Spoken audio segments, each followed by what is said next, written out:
going on, everybody? Welcome back to ICNV Drivers Edition. I just wanted to drop a really quick video to address the fallout of the Z06 pricing.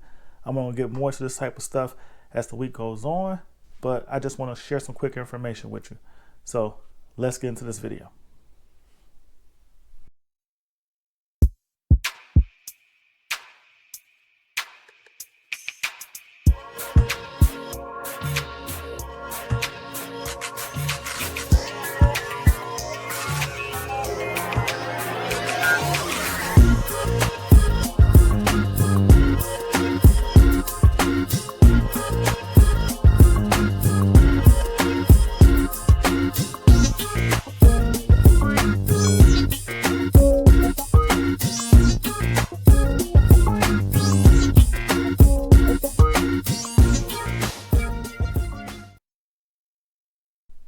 Okay, so before we jump into this information, please hit the like button, subscribe to the channel if you haven't done it already.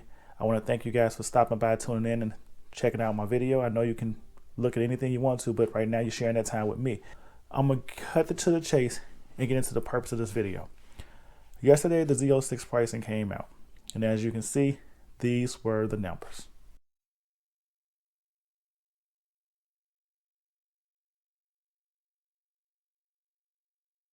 Now, real briefly, I touched on the fact that some people were upset or may be upset, and some people are like, yes.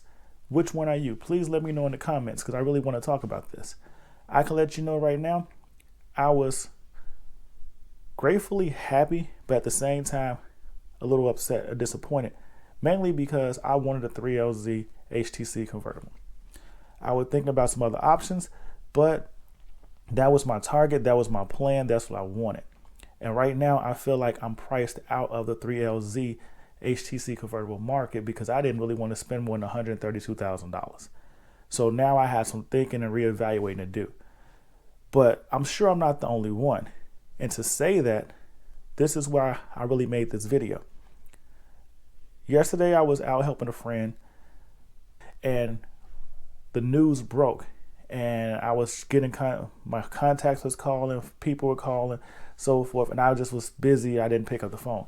So when I finally picked up the phone and heard the news released, it was kind of like, yes, but then wait, what? So the pricing kind of caught me off guard, and I'm sure it caught a lot of people off guard. But the point behind that is, last night at maybe, I want to say 10, 11 o'clock at night, I'm talking to my friend at the dealership who sells Chevys, and then you've probably seen in one of my previous videos if you watched Chasing the Z06. I was actually there, and I told you they had about a waiting list of 33 people at that time. I think it grew to 41. Well, last night he was telling me that, hey, we had 7 people call and ask for their money back.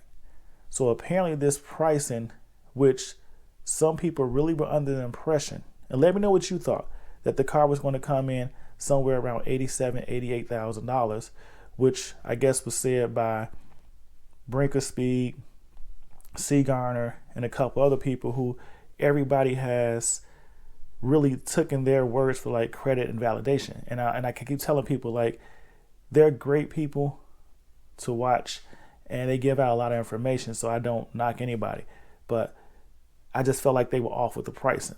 So a lot of people went into this whole Z06 process believing the car was going to be somewhere marked up in the 80s. So when they found out it went to 106, that was a $20,000 jump for most people who believed this was going to be an $80,000 car. Myself, I had my mental state believing that it was going to be like 95, 97. But I kept saying 92 because I really felt like GM was going to push to say we built the world's first supercar for under 95,000 or 92,000 somewhere. I just felt it's going to come in under $100. But since it did not come in under $100, I was $14,000 off.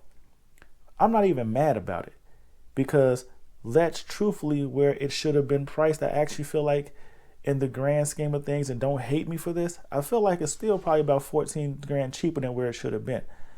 I feel like that considering the Audi R8, which was the world's cheapest entry-level supercar back when it was released, it started out like $120,000. I feel like this Z06 dominates that car And so if they'd have asked 120,000 for it, I would have never been upset because I feel like it justifies those numbers. But I'm gonna will myself back in with this. That's not the point of this. The point of this is, during that conversation, he said he had 7 people pull out. This morning, it is right now 9:31 this morning. If you work at a dealership, you know they usually come in about 8:30. They have their morning meetings, and the dealership opens at 9, and they get to humping. It is 9:37 right now, and at 9:03, I got a phone call this morning asking me, hey, did I want to jump into an earlier spot for a Z06? As much as I would like to be one of the first people to own a Chevy Corvette C8 Z06, I'll just be real with you, because they are charging dealer markup, and I have no issue with any dealer that can make the most money they can make off the car. I am not interested in owning a 1LZ Z06 coupe with no options for literally $6,000 more than I was willing to spend Thursday night. So I had to tell him no. But my plan going forward is that I need to kind of reevaluate how I look at this car. Not so much the price and so forth, just to see if I really want to spend the money. Because my intent initially was to try to keep Zeus and get a Z06. That may not be feasible, or maybe I should just hold out a little bit longer and see how the market plays out. I don't know if you hear that ring in the background. People are steady calling, like this Z06 has been getting a lot of demand on my time. But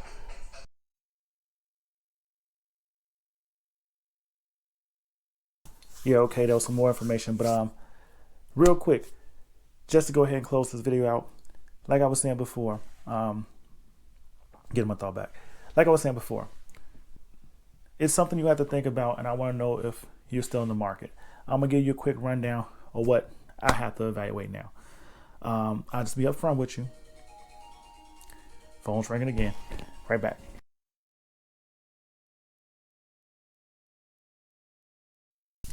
Okay, put the phone on violent. Let's get this over with. So like I was saying before, now you got to figure out if you really want to spend that type of money. Here's my situation. I'll just be honest with you.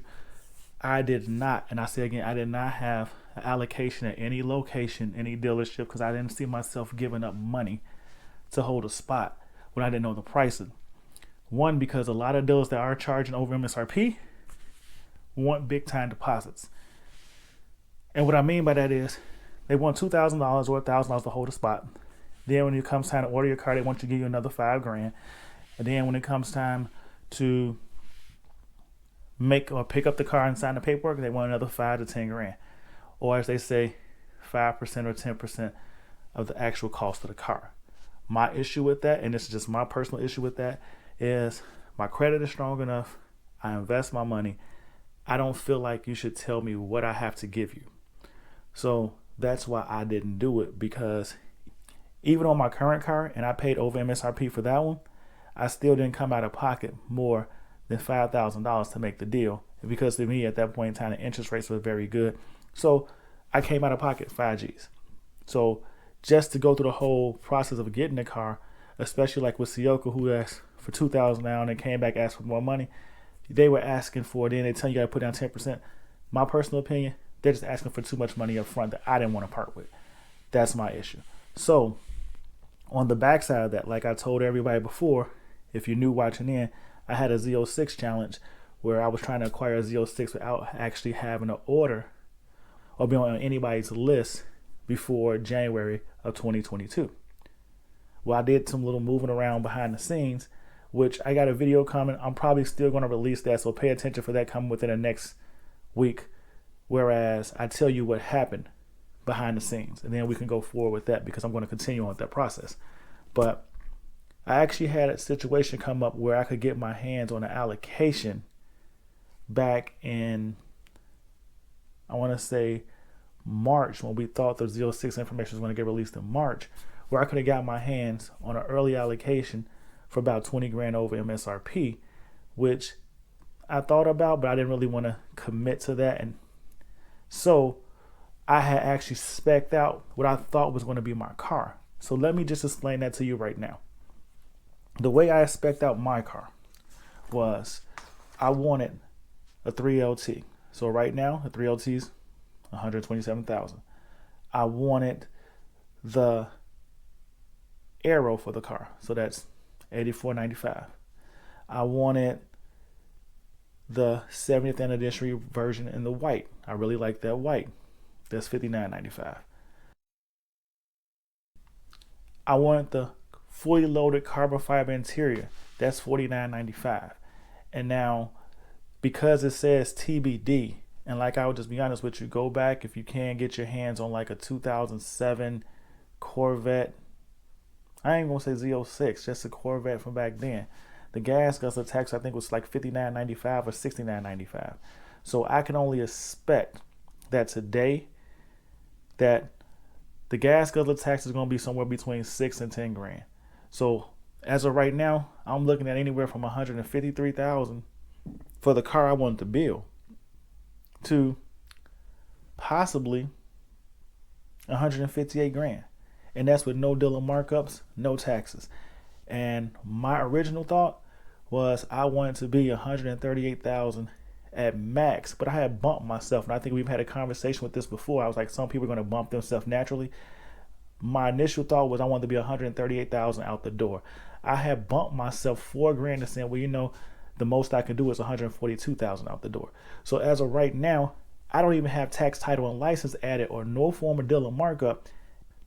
Let's say you add the tax, title, and license, and that's another 15 grand, 10%. I'm from Chicago.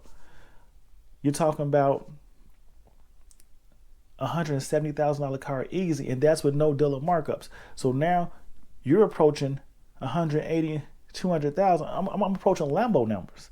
I mean, I can find a used Huracan for close to that money. So now I have to reevaluate the situation. Am I chasing the Z06 or am I chasing something else? But hands down, I think I want the Z06 just because of the warranty and everything else that comes with it, and possibly the reliability. I just got to go sit back and go to the drawing board and now say, am I chasing the 2LZ? Let's talk about it. But I got to get up out of here. I got some car meets to get to today. But I just wanted to drop this quick video so you guys can know what's going on. ICNV Drivers Edition. Please hit the like button, subscribe to the channel, share the video. This is some good information we can talk about. I would love to have many people talking about this conversation. I got more Z06 news and videos coming throughout the week. I just wanted to get this one out there now. Thanks for tuning in. I'll see you in these streets. Be safe, stay blessed. Peace.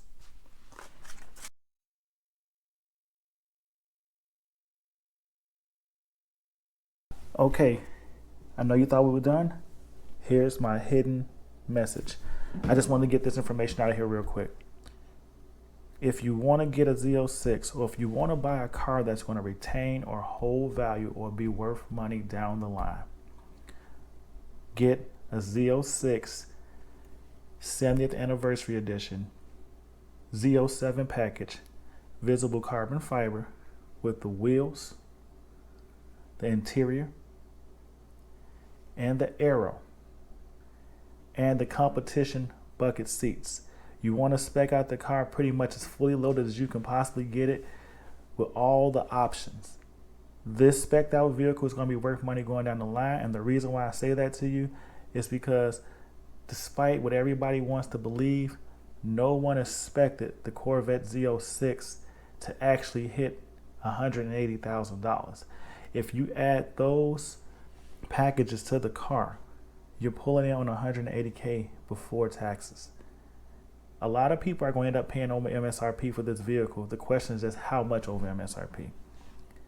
And with that being said, nobody was expecting to pay $180,000 to $200,000 before markups for a Z06.